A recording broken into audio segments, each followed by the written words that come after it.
इस क्वेश्चन एक 2 kg का वेट लटका हुआ है और 2 kg के साथ 5 kg का वेट लटका हुआ है। तो फिर हमारा ये जो स्ट्रिंग जिसके थ्रू ये वेट सब लगा है, तो वो स्ट्रिंग में टेंशन कितना है, वो स्ट्रिंग में टेंशन कितना है, तो ये निकालना है। फाइंड द टी मतलब tension in both the string मतलब ये वाले स्ट्रिंग और ये वाले स्ट्रिंग में टेंशन कितना है वो निकालना है। System is in equilibrium condition. System जो है, ये जो टोटल जो सिस्टम है ये क्या है ना, इक्विलिब्रियम कंडीशन में है। इक्विलिब्रियम कंडीशन मतलब force on in equilibrium condition, force on x axis में फोर्स क्या होगा ना, जीरो रहेगा। एक्स एक्सिस में फोर्स क्या होगा, जीरो रहेगा। वाई एक्सिस में फोर्स क्या होगा ना, जीरो रहेगा। और जेड एक्सिस मतलब ये दोनों, ये प्लेन के ऊपर जो परपेंडिकुलर लाइन है वो जेड एक्सिस, उसमें भी जो फोर्स क्या होगा ना, जीरो रहेगा। तो तीनों एक्सिस में फोर्स जब जीरो रहता है तो ये जो सिस्टम है वो स्टेडी स्टेट कंडीशन में रहता है, मतलब इक्विलिब्रियम कंडीशन में रहता है। ठीक है।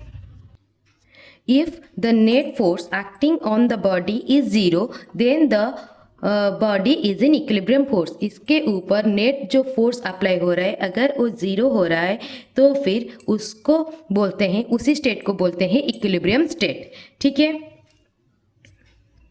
पहले हम ये सिस्टम का फ्री बॉडी डायग्राम ड्रॉ करेंगे। तो फ्री बॉडी डायग्राम वो क्या है, फ्री बॉडी डायग्राम ड्रॉ करने का फर्स्ट पॉइंट है, पहले हम लोग उस बॉडी को पॉइंट मास में अज्यूम करेंगे। ठीक है।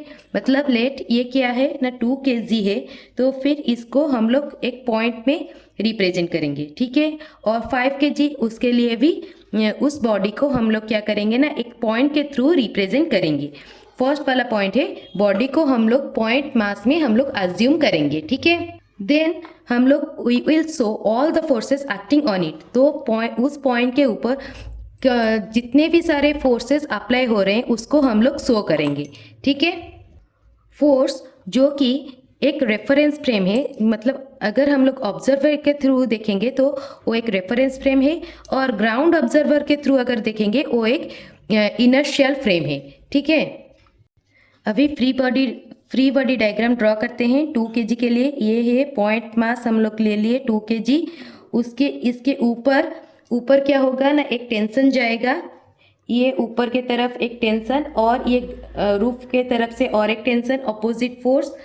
एंड इधर एक T1, ये वाला टेंशन को T ले रहे हैं, ये वाला टेंशन को T1 ले रहे हैं। ठीक है। आज every force has an equal and opposite reaction. So ये 2 kg की वजह से इधर एक टेंशन क्रिएट हो रहा है और इसके लिए ये वाला और एक टेंशन है, और ये 2 kg की वजह से नीचे की तरफ एक टेंशन क्रिएट हो रहा है, तो इसके वजह से इक्वल एंड अपोजिट फोर्स और एक अप्लाई हो रहा है। ठीक है।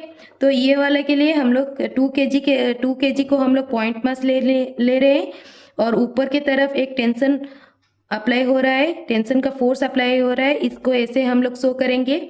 और देन नीचे के तरफ उसका जो एक फोर्स अप्लाई होगा वो क्या है ना, T1 है, और एक टेंशन का फोर्स है T1, और उसके साथ साथ और एक फोर्स अप्लाई हो रहा है due to the gravitational force, that is mass into gravity. तो मास इनटू ग्रेविटी, मास कितना है 2 kg, इनटू ग्रेविटी जो है g है, 2g है। ठीक है। ये था 2 kg के मास के लिए free body diagram. Then 5 kg के मास के लिए, 5 kg के मास के लिए फ्री बॉडी डायग्राम क्या होगा, ये ऊपर के लिए ऊपर में जा रहा है क्या है, T1 जा रहा है, और नीचे में gravitational force that is mg, that is मास है 5 इंटू g, 5 ग्राम। ठीक है। The direction of the tension is different for different position. अलग अलग पोजिशन के लिए, मतलब 2 kg के लिए डायरेक्शन ऑफ टेंशन अलग है, और फिर अगर पोजीशन चेंज हो जाएगा 5 kg में आ जाएगा तो टेंशन का पोजीशन क्या हो जाएगा, टेंशन का डायरेक्शन क्या हो जाएगा ना, चेंज हो जाएगा।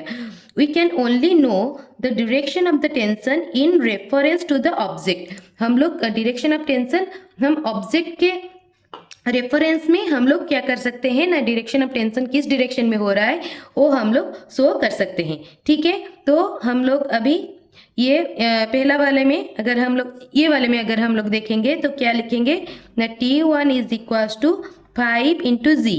तो ग्रेविटेशनल फोर्स लेट 10 है, 10 मीटर पर सेकेंड स्क्वायर। तो ये क्या है ग्रेविटेशनल एक्सेलरेशन। अगर 10 मीटर पर सेकेंड स्क्वायर है तो क्या हो जाएगा 5 इंटू 10 दैट इज 50 न्यूटन। ठीक है, तो ये वाला अगर ये वाले में अगर डालेंगे तो क्या हो जाएगा ना T इज इक्वल्स टू ऊपर की तरफ T है, नीचे की तरफ क्या है mg है और एक है 2g है और एक है T1 है। तो फिर ये क्या हम लोग लिख लेंगे ना T equals to T1 plus mg। ठीक है, तो T1 के लिए हम लोग लिखेंगे ना 50 प्लस 2g, 2 मतलब 2 मास जो है 2 है और ग्रेविटेशनल एक्सेलरेशन जो है वो 10 है।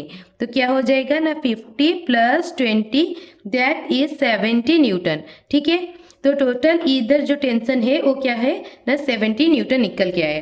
तो वही पूछा गया था कि ये वाला जो टेंशन का फोर्स है वो कितना है, वो कितना है ना 70 न्यूटन।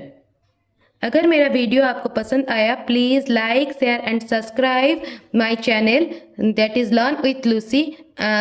और कोई अगर आप सजेशन देना चाहें तो आप वो कमेंट बॉक्स में लिख सकते हैं। Thank you so much for watching.